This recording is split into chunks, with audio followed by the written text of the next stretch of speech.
Energy ஹீலிங்னா என்ன? Energy healing நான் படிக்கலாமா? யாருனாலும் படிக்கலாங்க எனர்ஜி ஹீலிங். நம்ம எல்லாருமே ஹியூமன்ஸே வந்து எமோஷ்னல் பீயிங்ஸ்ன்னு சொல்லுவோம். எமோஷ்னல் பீயிங்ஸ்னால் நமக்கு நிறைய அந்த எமோஷன்ஸ் இருக்கும். நிறைய பேருக்கு என்ன பிரச்சனை அப்படின்னா, அந்த எமோஷன்ஸோட நம்ம டச்சில் இருக்க மாட்டோம்.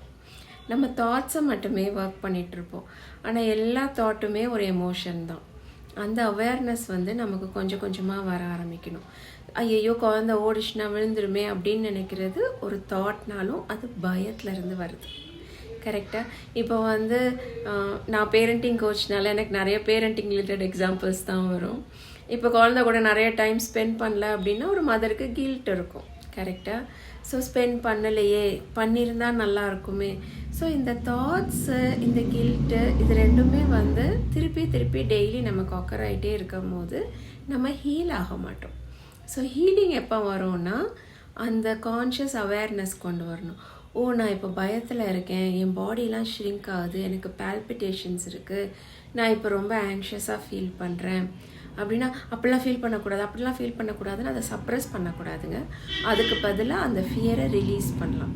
அதுக்கு தான் எனர்ஜி ஹீலிங். ஸோ எனர்ஜி ஹீலிங்கிறது அந்த எமோஷன்ஸை ஹீல் பண்ணுறது.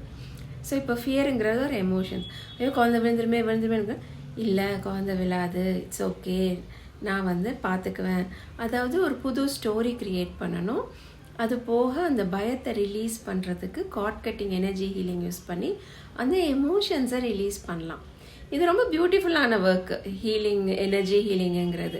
அது வந்து நம்ம பண்ண தான். ஏன்னா எல்லாருமே குவிக் ஃபிக்ஸ் எதிர்பார்க்குறாங்க. நான் இன்னைக்கு படிக்கிறேன், எனக்கு நாளைக்கு சரியாயிருமா அப்படின்னா ஆகாது.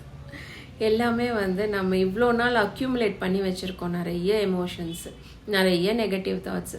அதெல்லாம் எப்படிங்க ஒரு நாளில் இது பண்ண முடியும்? ரிலீஸ் பண்ண முடியாது. மெல்ல மெல்ல ரிலீஸ் பண்ணோம். ஆனால் அதுக்காக நீங்கள் லைஃப் லாங் பண்ணணுங்கிறது இல்லை.